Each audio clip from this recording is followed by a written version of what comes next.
Monsieur le Président, je joins ma voix à celle des orateurs qui m'ont précédé pour vous féliciter de votre élection à la présidence de la 75e session ordinaire de l'Assemblée générale de l'Organisation des Nations unies. Tout en vous assurant du soutien de mon pays, je formule pour vous-même ainsi que pour votre bureau mes vœux de succès dans l'accomplissement de votre mandat. Je voudrais également saluer le travail remarquable accompli par l'ambassadeur Tidjani Mohamed Bandé, votre prédécesseur, lequel, malgré un environnement difficile, a pu, avec doigté, mener jusqu'à son terme l'examen des dossiers aussi complexes que variés. Je tiens à réitérer la confiance de mon pays dans l'action et les efforts que le secrétaire général, M. Antonio Guterres, déploie depuis son avènement à la tête de notre organisation. Monsieur le Président, nous tenons cette 75e session de l'Assemblée générale dans un contexte exceptionnel et particulièrement difficile, marqué par la maladie à coronavirus, une pandémie qui a causé d'innombrables pertes en vies humaines, a perturbé nos économies et a freiné la réalisation de nos efforts pour réduire la pauvreté, maintenir la paix et la sécurité internationale, garantir la justice et les droits humains, favoriser le progrès social tout en protégeant l'environnement. Face à cette menace mondiale, chaque pays a su montrer une forte capacité de résilience et trouver en son fort intérieur les manières les plus inventives pour sensibiliser et protéger sa population, tout en coopérant avec le reste du monde, soit pour tirer les leçons de l'expérience des autres, soit pour partager avec eux des progrès réalisés dans son propre pays par rapport à cette maladie. Dès la détection du premier cas de Covid-19 à Kinshasa le 10 mars 2020, mon gouvernement a immédiatement pris des mesures rapides et décisives pour contenir la propagation du virus. Et au regard de la gravité et la nature hautement contagieuse et mortelle de la pandémie, j'ai décrété l'état d'urgence sanitaire sur l'ensemble du territoire national après avoir créé une task force présidentielle et une cellule multisectorielle de riposte contre la Covid-19. Nous avons ainsi réussi à capitaliser les acquis de la gestion de l'épidémie d'Ebola pour améliorer nos capacités de riposte face à la pandémie de Covid-19 qui se chevauchait. Dans cette dynamique, le gouvernement a mis en place un comité multisectoriel et un secrétariat technique qui a élaboré un plan structuré de la riposte contre la Covid-19. Afin de relever les défis variés et complexes qui ont été entraînés par la pandémie dans les secteurs de la santé, de l'économie et de la sécurité, j'avais instruit ma task force ainsi que le gouvernement de travailler en étroite collaboration pour coordonner l'élaboration du programme multisectoriel d'urgence, d'atténuation des impacts de la pandémie, programme que j'ai personnellement lancé le 18 juin 2020. Je saisis cette opportunité pour exprimer toute ma gratitude pour l'assistance apportée à mon pays par les partenaires en ce moment particulièrement difficile et de solliciter de nouveau leur soutien aux efforts et aux mesures coordonnées prises à ce jour par mon gouvernement pour lutter contre la Covid-19 et au-delà. C'est ainsi que mon pays, la République démocratique du Congo, a pu réduire le taux de létalité de la pandémie de 10% dans les premiers jours à moins de 2,5% actuellement. La coordination multilatérale cohérente assurée par l'ONU en général et l'Organisation mondiale de la santé en particulier a notamment réussi à garantir une solidarité internationale véritable efficiente et efficace et a permis de promouvoir une plus grande interaction avec les partenaires au développement et les institutions financières et économiques internationales en vue de mobiliser les ressources nécessaires à la lutte contre la pandémie, ainsi qu'à aider les pays en développement à renforcer leurs systèmes de santé nationaux. La pandémie nous a montré qu'il n'existe qu'une planète, qu'une santé, et que nos sorts sont liés. Pour la République démocratique du Congo, afin d'aider les pays en développement à sortir effectivement de la crise et à mieux assurer l'après-Covid-19, les efforts de la communauté internationale devraient inclure l'annulation et autres allègements du fardeau de la dette afin de leur permettre de mieux se reconstruire. Nous saluons les efforts et les mesures prises par le G20 et les institutions financières internationales en reportant les délais de paiement de la dette et les invitons à prendre d'autres décisions en vue de son annulation totale. Toutes ces mesures de soutien ou le financement supplémentaire des pays en développement ne devraient être liées à aucune conditionnalité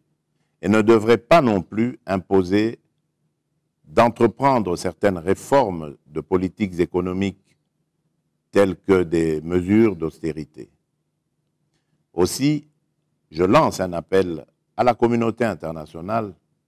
à renforcer la solidarité internationale, les efforts conjoints, la coopération multilatérale et le partenariat avec tous les pays en développement,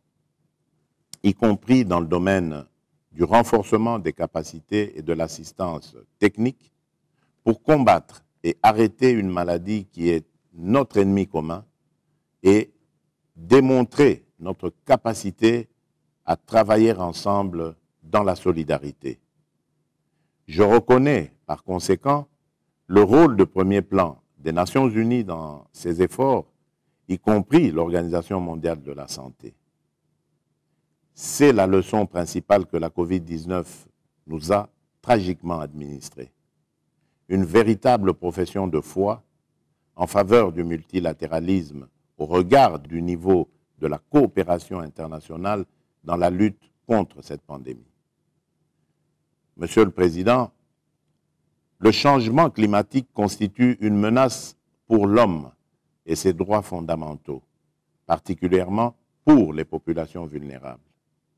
Les effets du réchauffement de la planète et des dérèglements climatiques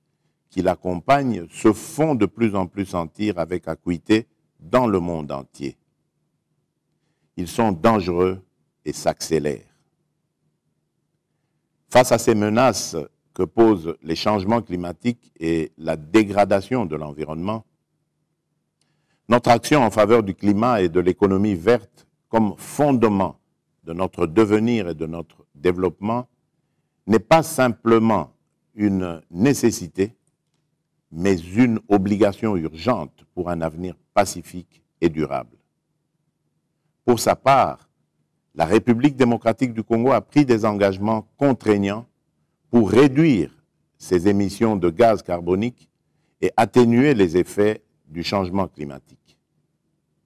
Nous sommes déterminés à tout faire pour parvenir à la mise en œuvre de nos engagements en faveur du climat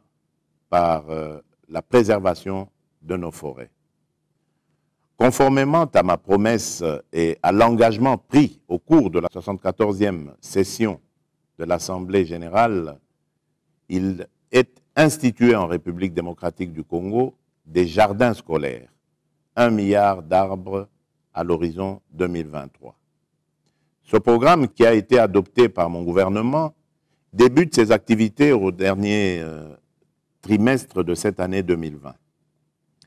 Il vise à réaliser un grand chantier communautaire et éco-citoyen de restauration écologique et à fort bénéfice socio-économique au profit des populations urbaines et rurales.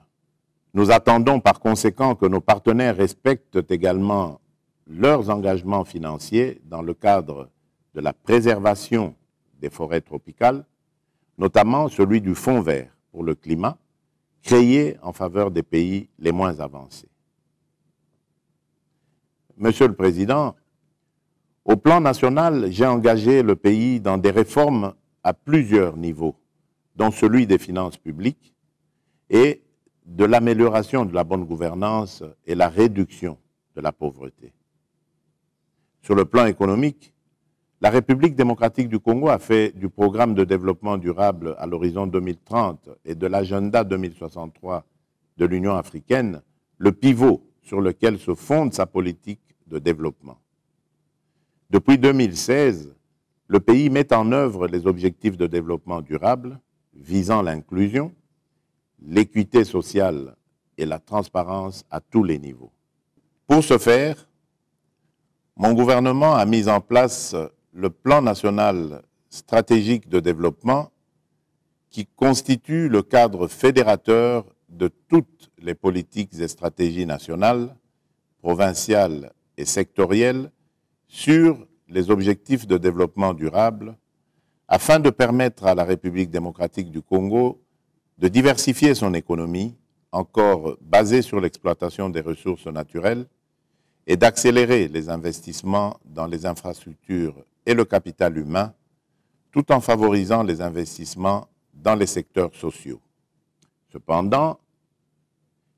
il est vrai que le contexte actuel marqué par la Covid-19 représente un réel défi qui ralentit le rythme de l'atteinte des objectifs de développement durable. Aussi, mon gouvernement a-t-il élaboré, comme je l'ai mentionné au début de mon propos, un programme multisectoriel d'urgence d'atténuation des impacts de la Covid-19 afin d'amortir le choc lié à la crise sanitaire sur l'environnement socio-économique et soutenir la relance de l'activité économique. Monsieur le Président, la situation sécuritaire qui prévaut dans la partie orientale du pays demeure préoccupante. La paix n'y est pas encore totalement retrouvée. Certains éléments résiduels des groupes armés, aussi bien nationaux qu'étrangers, y sont encore actifs et continuent à semer la mort et la désolation. Ils s'attaquent non seulement aux éléments de nos forces armées, mais aussi aux soldats de la paix de la MONUSCO qui nous assurent de leur appui logistique ainsi qu'à la population civile. Tout cela dans le but de saper les efforts déployés par le gouvernement pour la stabilité de la République démocratique du Congo et de la région. Ces groupes armés pratiquent une guerre non conventionnelle et asymétrique. Ils agissent en totale méconnaissance de la valeur humaine et commettent des exactions et des violations massives des droits humains, notamment par des viols et des massacres à répétition des populations civiles dans les coins isolés de certains territoires bien connus de l'Est du pays, à l'instar de la région de Beni et ses environs, de Djougou en Ituri et de Rutshuru. Le constat établi démontre d'une manière générale que ces groupes armés disposent des moyens qui leur permettent de poursuivre leurs activités. Ces moyens proviennent souvent de l'exploitation illicite des ressources naturelles écoulées en dehors de la République démocratique du Congo, à travers des réseaux bien établis et sans aucun doute avec l'aide de certains souteneurs. Nous ne pouvons pas en effet arriver à neutraliser les groupes armés sans éradiquer leurs sources d'approvisionnement et d'appui que sont ces réseaux et autres souteneurs. Je lance un appel à la communauté internationale afin que des sanctions appropriées, ciblées et efficaces leur soient appliquées. Monsieur le Président, c'est dans ce contexte général que s'inscrivent la revue et le dialogue stratégique pour la transformation de la présence onusienne en République démocratique du Congo. en attendant que nous puissions nous convenir sur les contours définitifs de l'avenir de la MONUSCO sur le territoire national, le vœu de la République démocratique du Congo est de voir pendant cette période de préparation à la sortie le renforcement de la collaboration sur le terrain au sein des unités de la MONUSCO et avec les FARDC afin que la puissance de feu attendue pour protéger la population et restaurer la paix, la sécurité et l'autorité complète de l'État sur toute l'étendue du territoire national, y compris dans les localités où la présence des groupes armés est encore visible, soit effective. Ma détermination est de redonner le plus tôt possible le sourire aux populations de l'Est de mon pays qui vivent dans l'insécurité depuis plus de 2 décennies. Pour ce faire, la République démocratique du Congo s'inscrit en faveur du principe d'accroître la capacité opérationnelle de la brigade d'intervention, notamment en la dotant d'unités spéciales adaptées à la guerre asymétrique que nous imposent les groupes armés à l'est du pays. Monsieur le Président, l'agenda en faveur de l'amélioration de la situation des droits de l'homme en République démocratique du Congo fait partie des priorités de mon gouvernement qui, depuis mon investiture, est engagé dans le combat contre les antivaleurs et les abus aux droits humains, notamment par la lutte contre l'impunité et les violences sexuelles, l'accès à la justice par les victimes, l'amélioration des conditions carcérales, la résolution des violences intercommunautaires, notamment par la création et la mise en place des mécanismes de justice transitionnelle. Toujours dans la quête de l'amélioration de la situation des droits humains et de la justice sociale en République démocratique du Congo, j'ai créé depuis le 22 avril 2019 l'Agence de prévention et de lutte contre la traite des personnes, en plus du Comité national de prévention contre la torture. Pour mettre un terme à une certaine mauvaise pratique de la gestion de la chose publique et pour lutter efficacement contre la corruption, la fraude et les antivaleurs, j'ai créé une agence de prévention et de lutte contre la corruption qui va permettre de renforcer la politique de prévention de la corruption à l'égard des personnes en charge aussi bien de l'exécutif que du secteur privé. Monsieur le Président, depuis le début de mon mandat, je ne cesse d'accentuer les efforts de mon gouvernement en faveur de la promotion et de la protection des droits des femmes et des jeunes filles.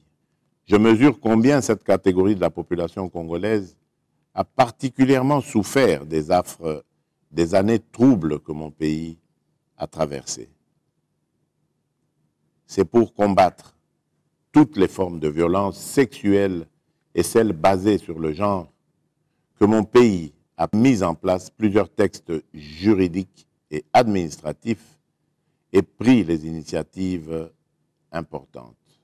Je suis conscient que, nonobstant ces innombrables efforts,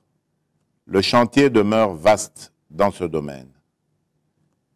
Ma détermination à lutter en faveur des droits des femmes, des filles et des enfants reste grande.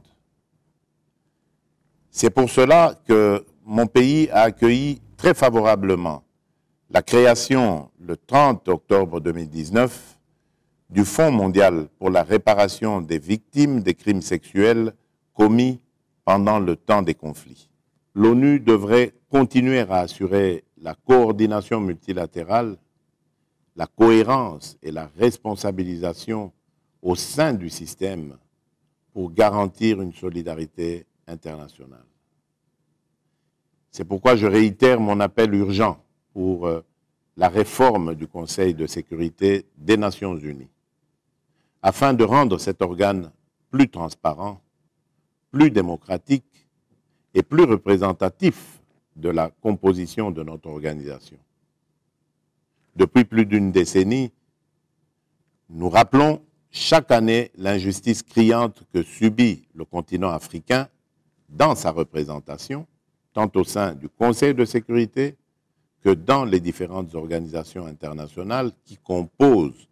le système des Nations Unies. Le sentiment de frustration qui laisse une quasi-indifférence face à cette évidence